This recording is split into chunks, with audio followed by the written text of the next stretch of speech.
Shalom, selamat pagi jemaat Tuhan.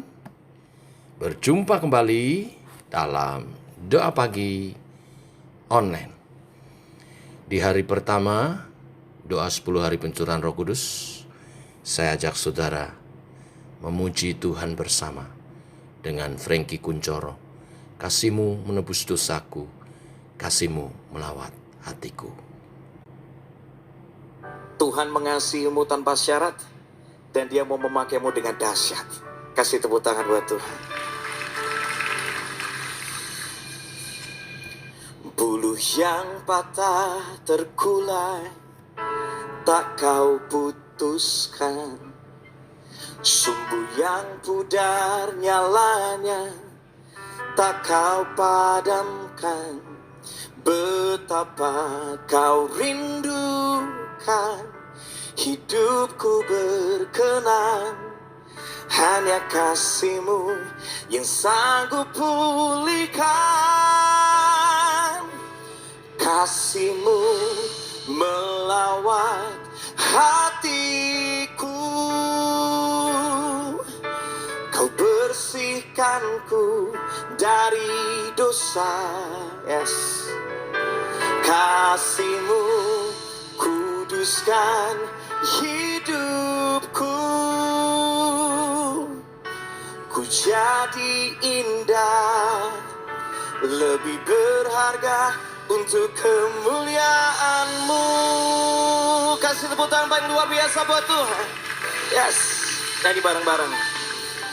Buluh yang patah terkulai tak kau putuskan, sumbu yang pudar nyalanya tak kau padamkan. Betapa kau rindukan hidupku berkenan, hanya kasih-Mu yang sanggup pulihkan. Kasih-Mu melawat hatiku, Kau bersihkanku dari dosa. Kasih-Mu kuduskan hidupku, ku jadi indah, lebih berharga untuk kemuliaan-Mu.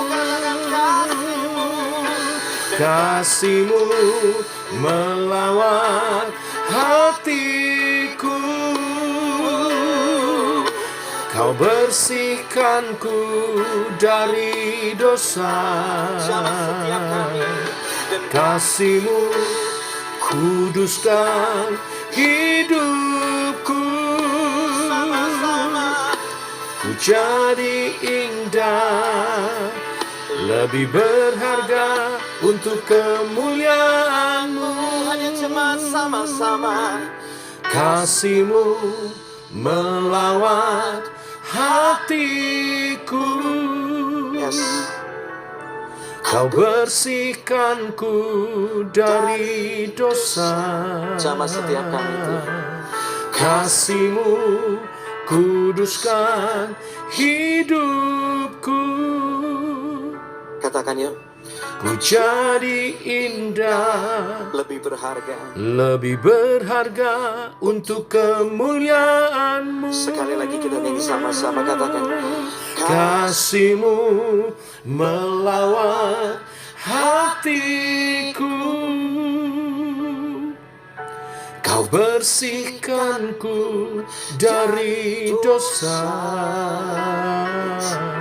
Kasih-Mu kuduskan hidupku, ku jadi indah, Katakan. lebih berharga untuk kemuliaan-Mu. Kasih-Mu melawat hatiku, Kau bersihkanku dari dosa.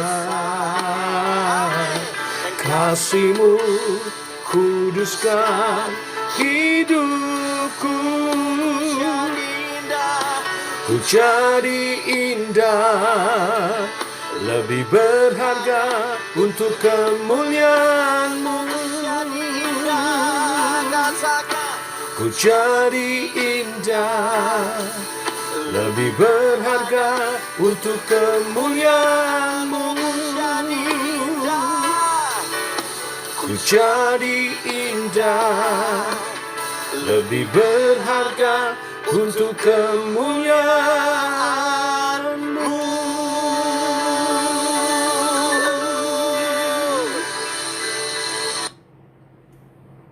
Tiba waktunya untuk kami merenungkan firman-Mu.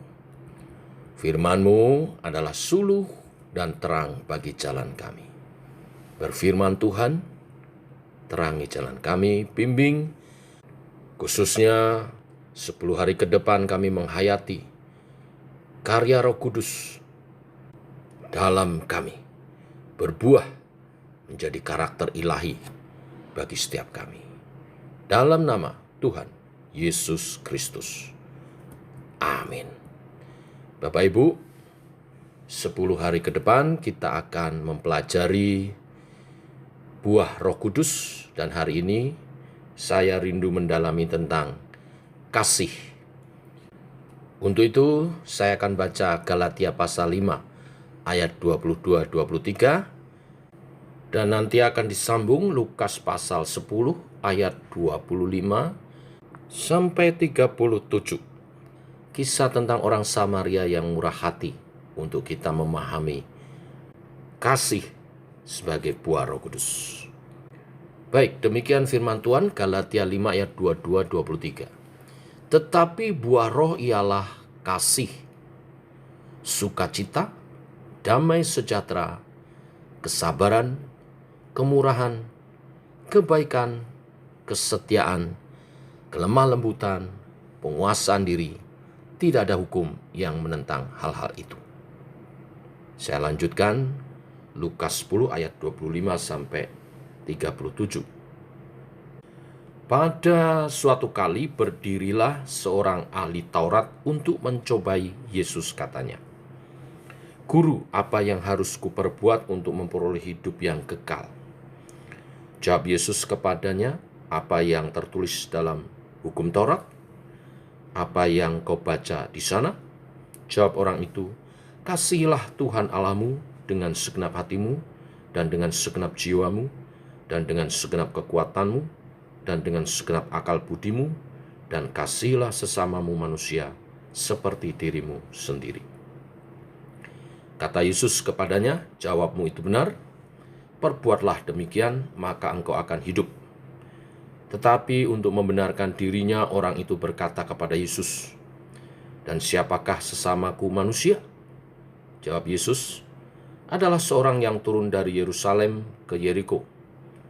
Ia jatuh ke tangan penyamun-penyamun yang bukan saja merampoknya habis-habisan, tetapi yang juga memukulnya, dan yang sesudah itu pergi meninggalkannya setengah mati. Kebetulan ada seorang imam turun melalui jalan itu. Ia melihat orang itu, tetapi ia melewatinya dari seberang jalan. Demikian juga seorang Lewi datang ke tempat itu. Ketika ia melihat orang itu, ia melewatinya dari seberang jalan. Lalu datang seorang Samaria yang sedang dalam perjalanan ke tempat itu. Dan ketika ia melihat orang itu, tergeraklah hatinya oleh belas kasihan. Ia pergi kepadanya, lalu membalut luka-lukanya, sesudah ia menyiraminya dengan minyak dan anggur. Kemudian ia naikkan orang itu ke atas keledai tunggangannya sendiri, lalu membawanya ke tempat penginapan dan merawatnya. Keesokan harinya ia menyerahkan 2 dinar kepada pemilik penginapan itu. Katanya, "Rawatlah dia, dan jika kau belanjakan lebih dari ini, aku akan menggantinya waktu aku kembali." Siapakah di antara ketiga orang ini menurut pendapatmu adalah sesama manusia dari orang yang jatuh ke tangan penyamun itu? Jawab orang itu, "Orang yang telah menunjukkan belas kasihan kepadanya." Kata Yesus kepadanya, "Pergilah dan perbuatlah demikian." Bapak Ibu, kasih sebagai buah roh. Kasih yang dimaksud di sini adalah kasih agape, yaitu kasih ilahi, kasih tanpa syarat. Dan kasih ini dinyatakan dalam hukum kasih yang Tuhan ajarkan, yang kita baca tadi. Kasih kepada Tuhan dan juga kasih kepada sesama. Nah, melalui perikop ini kita belajar kasih agape yang ditunjukkan oleh orang Samaria yang baik hati. Kasih agape itu kasih yang nyata dalam perbuatan. Bukan cuman konsep, bukan cuman ajaran yang diajarkan, tetapi yang dihidupi. Kita melihat dari kisah ini, kisah seorang yang dirampok habis-habisan, lalu datang seorang imam. Imam adalah jabatan penting dalam umat Tuhan Israel, karena imam berarti pemimpin agama. Tugasnya memimpin ibadah-ibadah. Dia biasa mengajarkan firman Tuhan, termasuk di dalamnya tentang perintah hidup dalam kasih. Seorang imam pasti mengerti benar pengertian tentang kasih. Apa itu kasih? Tetapi kita melihat di kisah ini, imam ini melewati dari seberang jalan seorang yang membutuhkan pertolongan, seorang yang dirampok habis-habisan. Lalu yang kedua, datang seorang Lewi. Seorang Lewi bertugas sebagai penyelenggara ibadah di bait suci. Mereka adalah golongan para pelayan yang saya yakin percaya juga mengerti pengajaran-pengajaran tentang kasih. Tetapi sekali lagi orang Lewi pun melewati dari seberang jalan.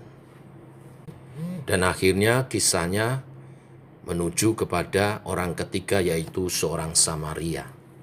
Siapa seorang Samaria?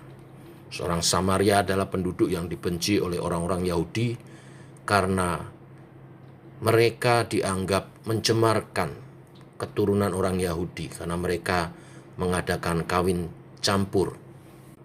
Orang Yahudi asli tidak mau bergaul dengan orang Samaria, menganggap mereka kaum yang tercemar.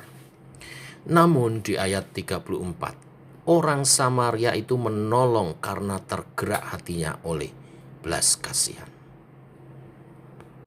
Bapak Ibu, kasih agape adalah kasih ilahi, kasih tanpa syarat yang bukan hanya konsep pengajaran, tetapi yang harus dinyatakan dalam kehidupan yang nyata. Mulai dari tergerak oleh belas kasihan, orang Samaria ini menunjukkan bahwa dia mempraktekkan kasih agape itu. Dari tergerak oleh belas kasihan, dia tidak hanya diam, ia menolong, walaupun ia tidak mengenal orang yang sedang dalam kemalangan itu.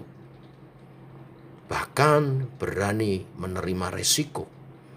Karena dengan berhenti di perjalanan, di tengah perjalanan Yeriko itu jalan yang paling berbahaya.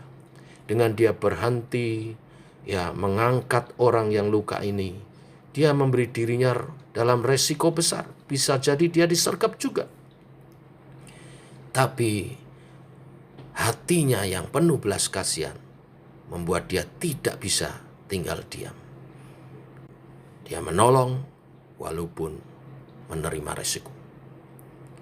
Kasih agape juga kasih yang rela berkorban. Kerelaan berkorban itu dinyatakan dengan apa? Orang ini tidak hanya menolong membawanya saja, tetapi membalut lukanya. Lalu merawatnya dengan minyak dan anggur. Berarti dia harus keluar biaya untuk mengobati orang yang dirampok ini. Dan juga merawatnya. Sementara dia harus tinggalkan penginapan, dia masih titipkan uang kepada orang yang memiliki penginapan. Sungguh sikap rela berkorban yang nyata. Bapak Ibu, kasih agape seperti ini timbul karena karya Roh Kudus dalam diri orang percaya. Karena pada dasarnya manusia itu egois. Menolong pun ada pamrihnya.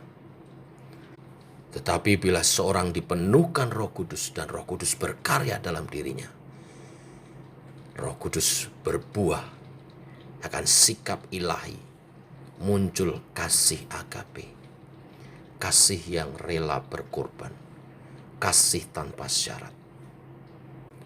Yang tidak hanya kita mengerti sebagai konsep, tapi dinyatakan dalam sikap hidup, tindakan yang real. Bapak Ibu, kalau kita sudah jadi orang percaya, orang Kristen sedemikian lama dan mengerti tentang pengajaran-pengajaran tentang kasih, sekaranglah waktunya mempraktekkannya. Biarlah dalam doa 10 hari pencurahan Roh Kudus, kasih itu dikobarkan kembali. Roh Kudus berkarya dalam diri kita lebih lagi, sehingga kita makin menyatakan buah-buah Roh Kudus. Salah satu di antaranya kasih agape. Tuhan memberkati kita semua. Mari kita berdoa.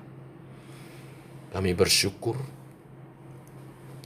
oleh kasih dan anugerah-Mu.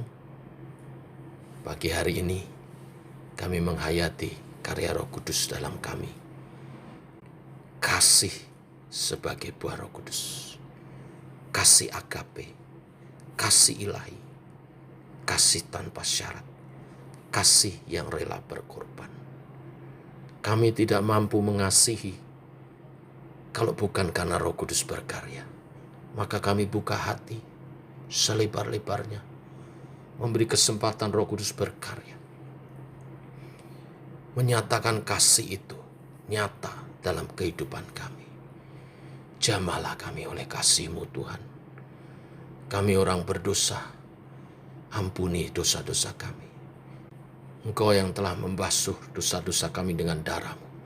Engkau juga mencurahkan kasih-Mu, supaya kami hidup mengasihi Tuhan dan sesama tanpa syarat. Bimbing kami, tuntun kami, nyata dalam kehidupan kami. Menolong yang lemah, yang membutuhkan, peduli kepada sesama, hidup bagi kemuliaan Tuhan, dan berguna bagi sesama. Roh Kudus, bimbinglah umat-Mu. Dalam nama Tuhan Yesus kami berdoa. Amin. Demikian doa pagi kita. Bapak Ibu jemaat Tuhan, selamat menghayati kasih sebagai karya Roh Kudus. Dan jangan lupa untuk doa 10 hari nanti malam jam 6 kita bersama-sama. Sampai jumpa nanti malam. Tuhan memberkati. Shalom.